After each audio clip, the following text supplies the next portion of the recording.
Good evening. You're watching RTV News in English live from Kigali, Rwanda. Coming up in the next 30 minutes, medical workers have expressed concerns about patients who go for tuberculosis treatment but present false addresses and contact numbers. Operations to vaccinate students against COVID-19 at school in Huye district of the southern province are being successfully carried out, and local officials say the vaccination exercise has not disrupted regular services at local health centers. Thank you very much for joining us for tonight's broadcast on this 12th day of January 2022. My name is Gloria Mutesi. Starting us off tonight, medical workers have expressed concern about patients who go for tuberculosis treatment but present false addresses and contact numbers. This in turn makes it difficult for them to monitor patients, making it hard to achieve the goal of eradicating the disease. Sam Kalisa begins our coverage tonight. A cross-section of residents say they are aware of the tuberculosis disease in terms of how it is spread and how to prevent it. Tuberculosis is a dangerous disease because it is airborne. Tuberculosis can easily be contracted, and if not treated early, it can kill. Coughing in public when you haven't started receiving treatment can easily transmit the disease. Tuberculosis, TB, is an infectious disease usually caused by Mycobacterium tuberculosis bacteria. According to a report by the World Health Organization (WHO), in 2012, 122 people out of 100,000 people worldwide were diagnosed with tuberculosis. In the same year, at least 86 people out of 100,000 people in Rwanda were infected with the disease. The number dropped to 57 out of 100,000 people by 2020. Some of the nurses who follow up on tuberculosis patients at different health centers say that they are doing their best to treat and monitor tuberculosis patients despite the challenges they still face. We give medicine to patients regularly as we monitor their health. Patients are required to take medicine in front of a doctor. TB has reduced significantly, but we are still worried about people who provide wrong addresses, which makes it hard to follow up on them. There are some patients we give medicine and never come back, and sometimes you cannot follow them up because they deliberately gave the wrong addresses. When a TB patient comes, we give them medicine and then assign them to community health workers so as to reduce unnecessary journeys to and from the hospital.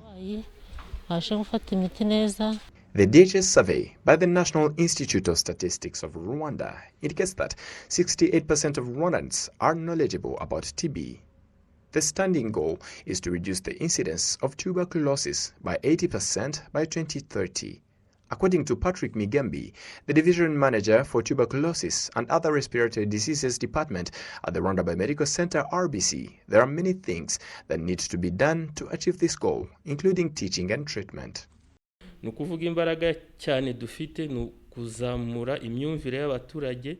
have to put more effort into educating people about the symptoms of tuberculosis, and we have to put more effort in treating TB patients. We can say that in Rwanda, we are lucky that TB treatment is free of charge. Therefore, all Rwandans are required to undergo a voluntary TB test. Figures from RBC indicate that last year, 5,435 people were diagnosed with tuberculosis. Of these, 83.5% had pulmonary tuberculosis and 16.5% had bone tuberculosis.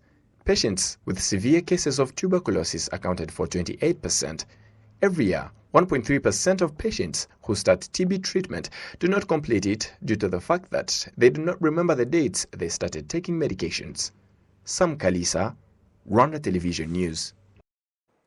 Now, operations to vaccinate students against COVID-19 at school in Huye district of the southern province are being successfully carried out, and local officials say that the vaccination exercise has not disrupted regular services at local health centers.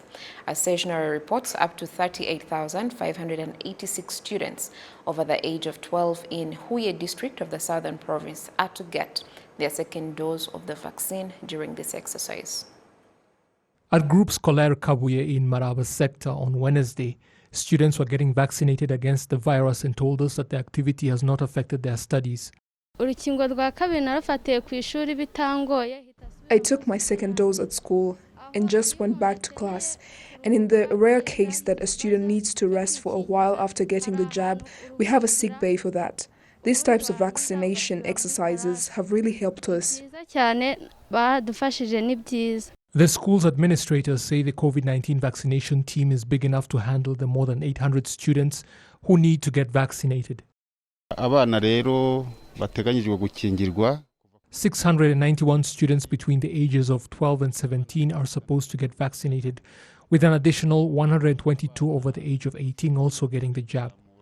Yesterday we vaccinated 240, and I believe the remainder will also get their shots because the vaccination team has been expanded, in addition to other personnel that worked yesterday.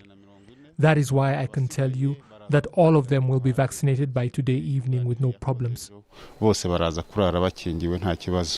The Maraba Health Center that was implementing the exercise at school was not affected in its regular services despite the extra workload, thanks to proper coordination and assistance from other institutions. We are also vaccinating people out in the field, going to students in schools. We have divided our doctors in 3 groups, those vaccinating people here, others treating regular illnesses, and the ones that we send to schools to vaccinate the kids. We planned everything well and everything is running smoothly.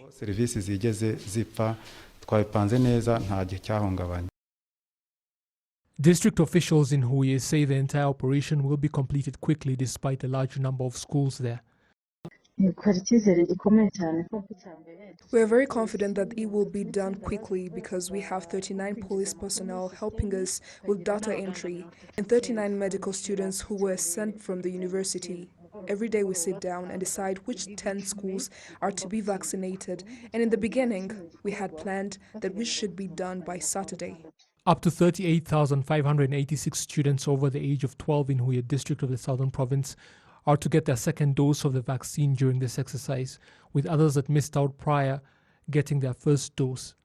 Teachers and other staff members at the schools are also being given their booster shots.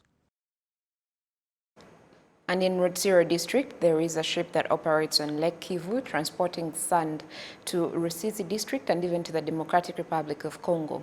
Those who work in the industry, most of them women, say that the ship's operations have helped to develop themselves. The sand is retrieved from a local river that flows into Lake Kivu, with mostly young men digging it up and teams of women carrying it to the waiting ship that can carry up to 70 tons per trip.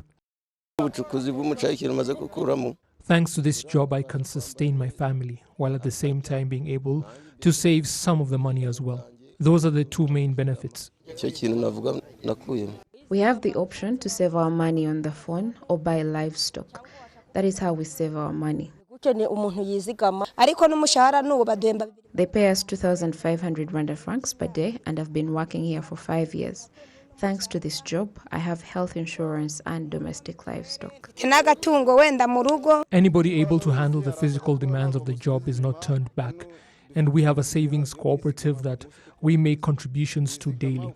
We save 500 Rwandan francs and take 2,000 Rwandan francs home every day. The managers of the company that operates the ship, View Lake Kivu Travels, say they now want to help the more than 100 laborers it hires daily to start using financial institutions like banks so that they may develop faster. We are working on it to channel their money through a bank so that they may be able to use things like the Ejo Heza fund. A person who has saved 200,000 Rwandan francs can be able to get a loan of 100,000 and buy something that can help them to generate even more income. Without regular cash flows through their accounts, no bank can give them a loan. And those with property can also use it as collateral to get even bigger loans. That is obviously advantageous. It usually takes 2 to 3 days to fill the ship to capacity with sand, and a round trip to Rusizi or even the DRC is usually completed in a week, meaning that it transports around 300 tons of sand every month. And some local government officials and residents in Kigali say they are doing their best to comply with the government's decision to use no more than 15% of employees for regular office work and the rest to be home-based in order to mitigate the spread of the COVID-19 pandemic. Let's now hear from Jane Mutoni.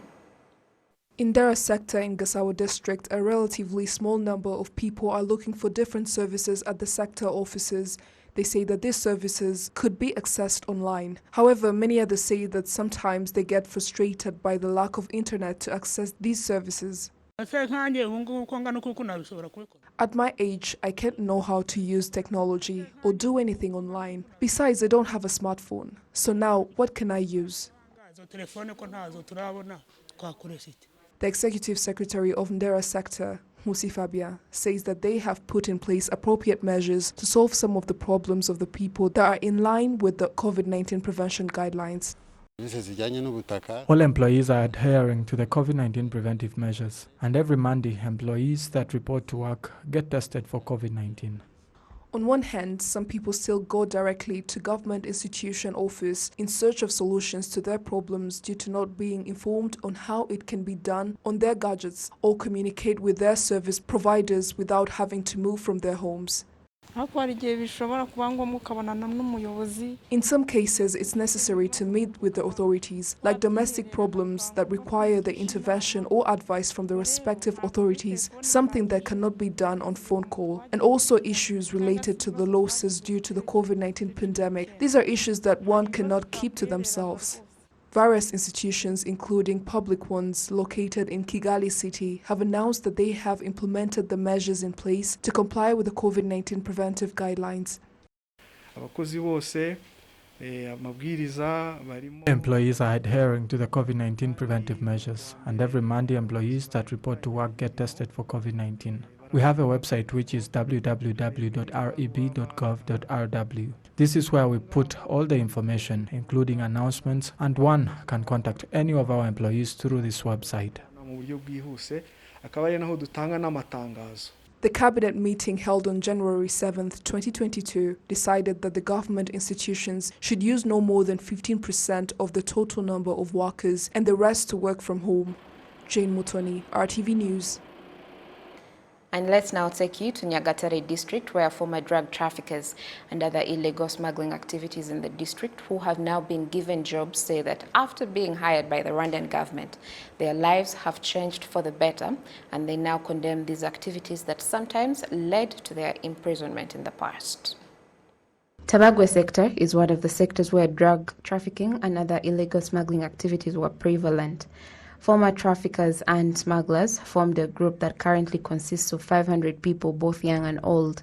It's been 3 months since they were employed by the government in various sectors, including road construction. They say these jobs have changed their lives, with every employee paid 2,000 Rwanda francs daily. When I was stopped smuggling, I didn't think I would earn money because every night I smuggled, I would earn about 20,000 in the night. So I thought the 2,000 they gave me daily would be nothing. But through the cooperatives we have here, I have learned a lot and achieved a lot too. I have also changed. I quit the illegal alcohol because I can access all the alcohol here in Rwanda thanks to the stability of the country. When I had just started working, my house was in a bad condition. I invite you to come visit me now at my home and you will see how much I have achieved.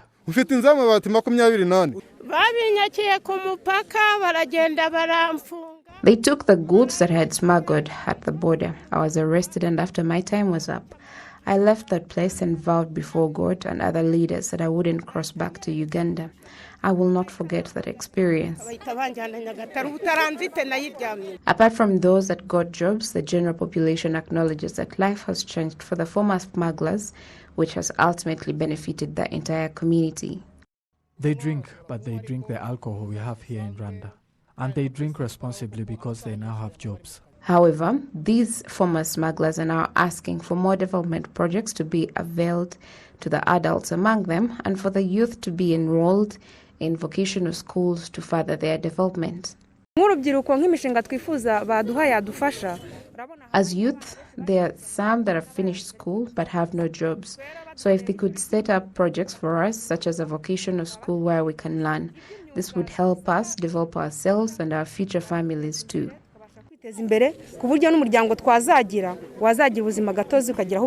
Nyagatare District Administration appreciates the change in attitude expressed by the people, assuring them that their aspirations for continued development assistance will be taken into account. Iyi gahunda ni gahunda yo kugira ngo babone iby'ibanze bituma batangira ubuzima bave mu buzima barimo bwo kuba bafutura kandi. For the smugglers, this is a good project to enable them leave this life behind and build their lives and get basic needs, as well as stop smuggling, because we all know the impact this has on our families, because these drugs they smuggle promote addictions and conflicts in families. So we encourage them and guide them on how to use this money they earn daily in a constructive way. There's also another project for job creations for those that don't have jobs, as well as skills development.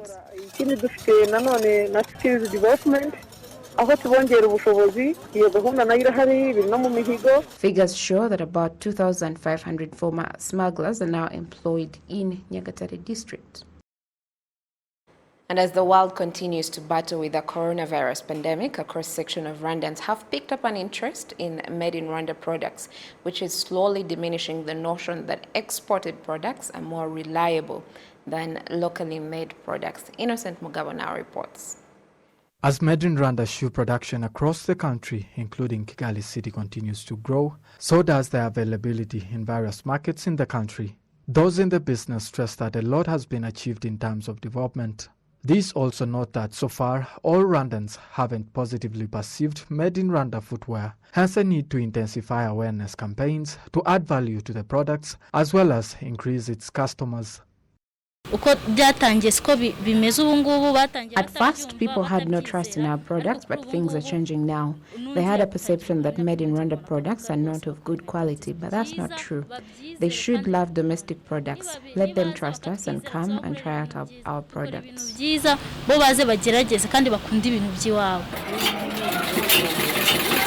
In addition to changing manufacturers' lives, there are also a number of young people who have been employed by the shoe companies who also stress that the earnings from these companies help them in their daily lives. I have achieved a lot in this, whereby I managed to take care of myself. The second thing is that I also managed to buy myself a plot of land, which is a big achievement to me. Bernard Ningabire, the permanent secretary in the Ministry of Trade and Industry, emphasizes that Rwandans should prioritize the use of made in Rwanda products. He also adds that the efforts are being made to increase the quantity and quality of the products.